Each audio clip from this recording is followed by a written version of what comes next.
Boss, about those invalids you saw in that devil's house. Poor bastards. All strapped down to the beds, with those lumps on their chest. The medical staff tell me they were probably a type of cyst. Cysts can get that big? In some cases, yes. But supposing they're a kind of atheroma forming on the surface of the skin, the size is just too big, and the appearance is all wrong. In the end, the medical team were at a loss. Those lumps were like nothing they'd ever seen. The fluid you said you got on your prosthesis when you touched one was burned off in the fighting, and the factory burned down too. None of the tests we did once you were back at the base revealed a pathogen that could have caused them. Meaning we don't have a single sample to work with. Everything went up in flames. What worries the medical team most is whether it's contagious. Whether there's a chance we could end up like that. And? Mother Base's sanitation control has always been strict. After all, war is great at transporting diseases. For the time being, at least. There's no sign of contagion or any symptoms that could be related. One more thing. About the surgery that had been performed on the people in the Devil's House. Yeah?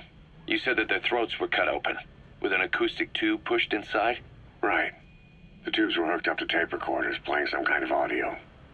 Well, we picked up some of that audio through your radio transmissions and recorded it here. The intel team has been working on analyzing the communications log.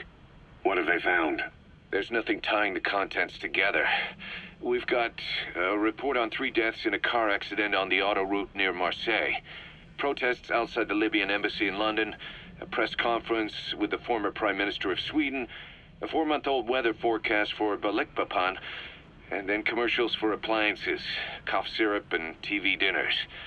Assuming they're not all staged, they come off as recordings of your average public broadcasts. Public broadcasts? Just radio and TV signals? Yes, and from all over the world. We're looking into whether they're genuine or not, just to be sure. What else? A speech that sounds like it was recorded out on the street, and people chatting about how this year's tomato crop did. And there's nothing they have in common? We're partway through the cryptanalysis. That includes checking all audio ranges and running it backward and at different speeds. Then there's vocabulary breakdown for political suggestions, ideological common points. But I don't think it's going to get us anywhere. Where were the recordings made? There's nothing linking them from that angle either.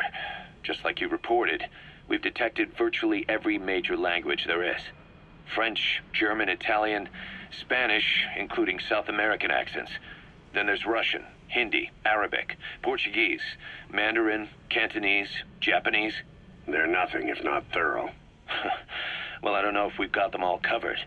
Ignoring the ones that have gone extinct, supposedly over 5,000 languages exist today. Besides, English isn't one of the ones we picked up. Really? English? I know. Only 5% of the world's population is a native English speaker.